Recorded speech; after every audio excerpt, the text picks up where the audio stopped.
Hi hello नमस्कार मित्रमैत्रिणींनो, मी संध्या तुम्हा सर्वांचं स्वागत करते साफसफाईच्या आजच्या आपल्या नवीन पॉडकास्टमध्ये. चला तर मग मंडळी, जास्त वेळ वाया न घालवता सुरुवात करूयात आजच्या आपल्या चर्चेला.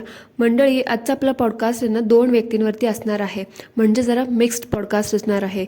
मिक्स्ड का तर आहे ना, काही गोष्टीमध्ये मला एवढं साम्य वाटलं ना, म्हणून आता ह्या 2 ढोंगी लोकांची पोलखोल आपण आजच्या आपल्या पॉडकास्टमध्ये एकाच पॉडकास्टमध्ये करणार आहोत. तर आजचे आपले 2 नमुने आहेत डोमकावळे आणि आपल्या गोना मावशी. 2-3 आठवडे झाले ह्या डोमकावळे काका काकूंकडे जरा दुर्लक्ष केलं, कारण जरा 1-2 आपल्या फेवरेट ताईमाई ढोंगी अक्काबाई आहेत ना, त्या जरा खूपच फडफड करत होत्या. त्यामुळे म्हटलं जरा ठीक आहे, आज आपण ह्या दोघांकडे जरा बघूयात म्हणून म्हटलं. आणि काल मला एका काकूंनी कमेंटसुद्धा केली होती की ह्या डोमकावळे काका काकूंबद्दल जरा बोल, म्हणून आज आपण ह्यांच्याबद्दल बोलणार आहोत. मंडळी, ह्या लोकांना ना बरोबर एक गोष्ट कळली की लोकांना वेडं बनवणं आणि त्यांच्या डोळ्यात धूळ टाकणं किती सोपं आहे. आणि ह्या यूट्यूबर लोकांच्या ना डाव्या हाताचा खेळ झालाय. म्हणजे बघा, ह्या लोकांना रोजच काय ते 1760 ब्रँड प्रमोशन येतं, आणि मी नेहमी म्हणते तसं अनपड गवार अडाणी लोक प्रमोशनचे टॅग्स न वापरता उघड लोकांना फुकटच्या वस्तू घेऊन मी खरेदी केलंय असं सांगून वेड्यात काढतायत. आता त्या हगारूवाल्यांबद्दल तर काय बोलायचं कामच नाही. म्हणजे त्यांच्यावर एवढी वाईट वेळ आली आहे की बिचाऱ्यांना स्वतःचा सेल वाढवण्यासाठी 2-4 भांडी कुंडी विकण्यासाठी ना ह्या असल्या घरकोंबड्या धुनी भांडीवाल्यांचा सहारा घ्यावा लागतोय. ह्या धुनी भांडीवाल्या करणाऱ्या घरकोंबड्यांकडे ना हगारो आणि इतर कुठले ब्रँड असतात ना, त्यांचा फायदा तर सोडा, तोटाच करून देत असावे. कारण एवढं फालतू आणि बकवास ॲक्टिंग करतात हे सस्ते हिरो हिरोईन. आपल्याला तर माहितीच आहे, आपल्या ह्या जसं आपल्या त्या फणश्री काकू झालं, आपले ती खचना झालं, आपला तो हागे हागुनी झाले, आणि आता हे डोमकावळे काका काकू, आणि आपल्या सगळ्यांच्या फेवरेट आपल्या गोना मावशी. ह्यांची ॲक्टिंग स्किल्स आणि ह्यांच्या टॉकिंग स्किल्स आपण तर बघितल्याच आहे की कसं हे ॲक्टिंग प्रमोशन करतात. आता बघा, 2-4 दिवसापूर्वी आपल्या सर्वांच्या ना आवडत्या 1.25 लाख लोकांच्या मनात घर करणाऱ्या गाऊनवाल्या काकूबाईंनी आहे ना नवीन भांडी घेतली किचनसाठी असं त्यांनी दाखवलं, आणि त्या भांड्यामध्ये त्यांनी शिरा बनवून सुद्धा दाखवला. आणि आता येणाऱ्या काही दिवसांमध्ये ना त्यात डोसा बनवून सुद्धा दाखवणार आहेत असं त्यांनी सांगितलं. आता त्यांनी पण आहे ना झिंडस व्हॅली ब्रँडची कढई, तवा, पॅन ऑर्डर केला होता, ते पण स्वतःच्या पैशांनी असं त्या बोलल्या. ते पण असं ना वाक्य अंडरलाईन करून बोलल्या की मी हे सगळं स्वतःच्या पैशांनी खरेदी केले असं. आणि 4 दिवसांपूर्वीच सेम गोष्ट डोमकावळे काका काकूंनी सुद्धा खरेदी केली. आणि त्या डोमकावळे काकांनी आहे ना त्यांच्या कछुआ छाप स्लो मोशन कोंबडीसाठी सेम झिंडसवाली ब्रँडची कढई, तवा, पॅन ऑर्डर केलं, आणि त्यांनी पण त्या तव्यावरती चपाती बनवून कशी शेकायची ते दाखवली. मंडळी, आता मला सांगा, ह्या दोघांनी पण सेम डायलॉग मारले, जसं ते प्रोडक्ट खूप छान आहे, भांडी खूप छान आहेत, माझं कुपन कोड वापरा, तुम्हाला खूप छान डिस्काउंट मिळेल, हे खूप भांडं जड आहे, हे असं आहे, ॲल्युमिनियमच्या भांड्यात खाऊ नये, लोखंडाच्याच भांड्यात खावं, त्याच्यातून आयर्न मिळतं वगैरे वगैरे. आणि मी डिस्क्रिप्शनमध्ये लिंक दिलेली आहे, तुम्ही त्याच्यावरतून ऑर्डर करा. मला वाटलं होतं दोघांचा कुपन कोड वेगळा असेल, डिस्काउंट पण वेगवेगळ्या टक्क्याने देतील, पण मंडळी तसं काहीही नाही. मी इथे आपल्या गाऊनवाल्या काकूबाईंचा आणि डोमकावळ्या कछुआ छाप कोंबडीचा कुपन कोड लावते, तुम्ही तो कुपन कोड बघा, सगळं सेम टू सेम आहे. म्हणजे ते प्रोडक्ट ह्यांना फुकट मिळालेले आहेत, तरी पण हे लोक खोटारडे ह्यांना बघणाऱ्या ऑडियन्सला, ह्यांना बघणाऱ्या लोकांना असं सांगतात की आम्ही हे स्वतःच्या पैशांनी खरेदी केलं, तुम्ही पण करा असं सांगून दिशाभूल करतात आणि फसवणूक करतात. आणि काय ते गुणगान करतात फुकटच्या वस्तूचं.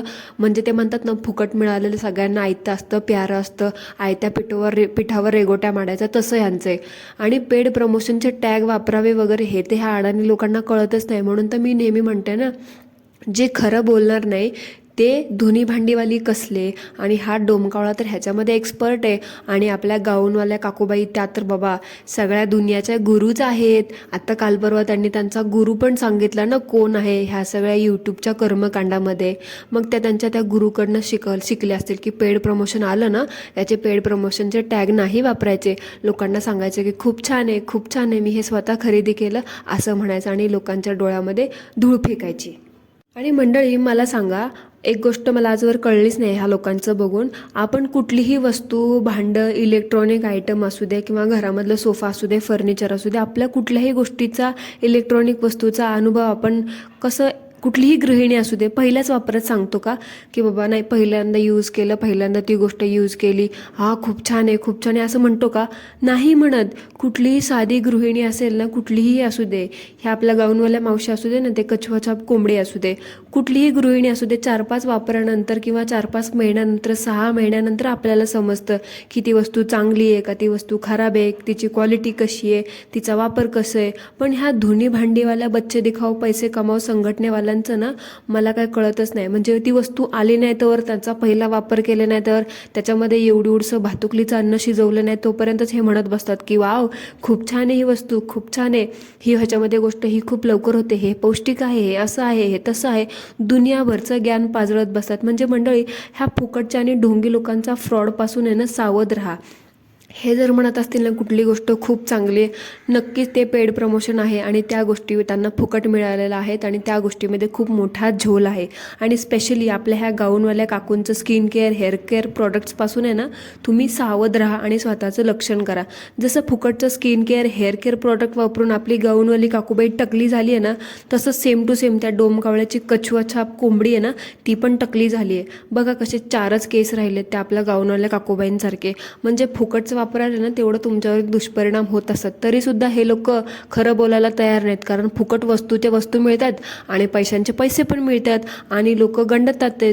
त्याच्यामुळे हे लोक ना लोकांना वेडं बनवायलाच बसलेत. सो मंडळी, त्यांना त्या गोष्टी फुकट मिळतात, त्यांचं ते चांगलं गुणगान करायचं पण पैसे मिळतात. आपण आपल्या कष्टाचे पैसे कुठल्या गोष्टीवरती व्यर्थ घालवायचे आणि असल्या फुकट्यांच्या बोलण्यावरती ना भुरळ पाडून तर अजिबात वाया घालवू नका. थोडासा विचार करा आणि कुठे दुसरीकडे जाऊन प्रॉडक्ट्स घ्या. पण ह्या फालतू लोकांचे 100 रुपयाचे कुपन कोड वापरून आहे ना काही फायदा नाही. ते 100 रुपयाचे कुपन कोड तुम्ही वापराल, डिलिव्हरी चार्जेसमध्ये तुमचे 400 रुपये जातील. तर हे झालं आता आपल्या ह्यांच्या फ्रॉडबद्दल. आता बोलूया आपल्या डोमकावळ्याबद्दल. नेहमीप्रमाणे ह्याची कछवाछाप कोंबडी आली, कधी नाही ते किचनमध्ये. का आली तर तव्याचं प्रमोशन करायचं होतं ना म्हणून आली. इतर वेळी तर हिला झोप येत असते, नाही तर हिचं काहीतरी दुखत असतं, नाहीतर हिला काहीतरी झालेलं असतं, नाही तर हिचे पोरगीच रडत असते, नाही तर हिचं पाय दुखत असतो. अशी काही ना काही हिची नाटकं चालू असतात. पण कुठलं प्रॉडक्ट रिव्ह्यू करायचं असेल किंवा कुठलं क्रीम पावडर लाली पोतरा थापायचं असेल, लिपस्टिक लावायची असेल तर ही बाई आहे ना मात्र पहिली येते. रील बनवायची असेल, नाचायचं असेल तेव्हा तर बाबा ही सगळ्यात मस्त येते मेकअप करून. तिचा ते बघितलं का सामेवाला डान्स, भारी होता, मला तर जाम आवडला. म्हणजे काही पण असू द्या, ह्यांना बघून थोडं ना म्हणतात ना ते आपलं मनोरंजन होतं तसं येते. एक प्रकारचे नमुने भरलेत ह्या यूट्यूबवरती.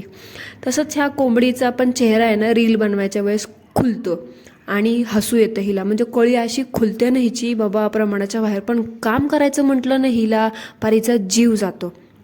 ती सासू म्हणायची त्या डोमकावळ्याची आई बिचारी दिवस रात्र काम करत असते आणि तिकडं हे करत असते आणि इकडं सुनबाई मस्त रील बनवतात सामे करत. आणि तिची दुसरी जाऊ आलेली, तिचा तर बिचारीचा पहिल्या दिवसापासून बट्ट्या बोळ केला त्या घरामध्ये, नुसता पिठ्ठा पाडला तिचा काम करून. आणि जाऊबाई तर मोठ्या जाऊबाईच आहेत. जी बाई जाऊपणा दुसऱ्या लहान जाऊ आली तिला जाऊपणा दाखवणार नाही, भावकी ही फिलिंग करून देणार नाही, मी मोठी जाऊ तू लहान धाकटी असं जाणून देणार नाही, ती जाऊ कसली. आणि ह्या तर काकूबाई फेमस यूट्यूबर आहे, 7.5 लोकांच्या मनामध्ये घर केलं आहे ह्यांनी. ह्यांचा तर तोरा काही वेगळाच आहे आणि प्रत्येक व्हिडिओमध्ये ते ना ते दाखवून देतात. तर ह्या बाईचं कसं आहे ना कछवाछाप कोंबडीचं, खायला म्हणजे आलो आणि कामाला म्हणजे मेलो. खायला असेल ना पहिली जाते तिथं, कामाला म्हणजे शोभिनी तू जा असे. त्या कोंबडीने बनवलेल्या चपात्या आता लाटल्या हिने, भाजल्या तिने, बरोबर. पण नेहमीप्रमाणे बाई जातीचा खूप अनुभव असणाऱ्या आपल्या डोमकावळे दादानीच सगळी स्क्रिप्ट खाऊन टाकली. म्हणजे बघा त्याच्याकडे बघून ना असं वाटतं बिचारा चुकून डोमकावळा झाला कोंबडी बनता त्याला बहुतेक कोंबडी बनायचं होतं, पण देवाने म्हटलं आता जाऊ दे, एवढा वर्ष नाही एवढा जन्म तू डोमकावळ्याचा घे, पुढच्या वर्षी मी तुला कोंबडी बनवतो असं. आणि त्या हुशार लोकांनी अख्खाच्या अख्खा 12-13 मिनिटाचा व्लॉगच त्या तव्यावरती, त्या किचनमध्ये, त्या चपात्यावरती, त्या भांड्यावरती बनवून टाकला आपल्या गाऊनवाल्या काकूंसारखं. तसं बघायला गेलं तर एकाच संघटनेमधली लोक ही क्वालिटी हे गुण तर सेमच असणार ना. कसं कुठल्या गोष्टीवरती 20-20, 25-25 मिनटाची व्हिडिओ खेचायचे ना हे ह्या लोकांना चांगलं माहिती आहे. आता भांड्याच्या व्लॉगमध्ये बघा, व्लॉगच्या सुरुवातीला हा डोमकावळा त्या काय म्हटला त्या कचवा छाप कोंबडीला की लवकर लवकर चपाती बनव, माझा डबा भर, मला डबा घेऊन कामावर जायचे, दुकानावर जायचे. पण ह्या मठ्ठ माणसाने पूर्ण 13 मिनटाचा व्लॉग बनवला आणि लगेच कोंबडीला आणि त्या शोभिनीला घेऊन कपडे आणायला गेला. पण भाऊ कामावर काय गेला दिसलाच नाही. म्हणजे कामावर काय हा गेलाच नाही. त्या भावाची ना ह्या आपल्या डोमकावळ्या दादाची एक खासियत आहे. म्हणजे हा प्रत्येक व्लॉगमध्ये म्हणतो की आता मला 10 मिनटात कामावर जायचे, मला 10 मिनटात दुकानावर पोचायचे, तिथे माझा श्याम भाऊ माझी वाट बघत असेल. पण बिचारा ना काही जात नाही, तिथेच असतो घरामध्ये. एका दिवसात 4-4 व्लॉग रेकॉर्ड करत असतो. पण बिचारा म्हणतो फक्त मला जायचं आहे कामावरती, पण त्या घरातून पाय काय बिचाराचा बाहेर पडतच नाही. म्हणजे आपले कछवाछाप कोंबडी आहे ना त्याच्यातून तिचा पाय काय बाहेर पडतच नाही. आणि ही गोष्ट ह्याने स्वतःने अग्री केली आहे. काय तो म्हणतो माझी बायको आहे, मी तिला म्हणेल, मी तिला कोंबडी कोंबडी करेल ना अजून काय पण करेल. तर दादा कर, पण जरा कामाधंद्याकडे पण लक्ष दे. लोक आहे ना तुला घर कोंबडी म्हणायला लागलेत आता कारण तू पण त्या घर कोंबड्यांच्या संघटनेत सामील झालास ना. आता तुला ती पदवी पटत असेल तर तू घे, माझी काहीही हरकत नाही, ठीक आहे. पण जरा प्रमोशन करताना ना जरा खोटं बोलणं कमी कर. प्रमोशनचे टॅग वापरायला शिक. MSW झालं आहे तुझं आणि तुझ्या त्या कछवाच्या कोंबडीचं MCOM झालं आहे ना, तर तुम्हाला पेड प्रमोशनचे नावं वगैरे माहीत असतील का? टॅक्सेस बिक्सेस पडतात तुम्हाला का ते वाचवायचं बघताय? नाही तुमच्या MCOM झालेल्या MCOM CA वाल्या काकूबाईंनी कछवाछाप कोंबडींनी सांगितलं असेल तर तसं काय असेल तर लोकांना तशी क्लिअरिटी द्या. जरा फसवेगिरी बंद करा, कळलं का? सो मंडळी, that's it for today. I hope तुम्हाला आजचा आपलं पॉडकास्ट आवडला असेल तर कॉमेंटमध्ये मला नक्की सांगा. नसेल आवडलं तरीसुद्धा मला कॉमेंटमध्ये नक्की सांगा. थँक्यू सो मच, धन्यवाद. भेटूया पुन्हा एकदा एका नवीन चर्चेसोबत. तोपर्यंत ॲज ऑलवेज सर्वांनी काय करायचं ते करा. थँक्यू सो मच, धन्यवाद.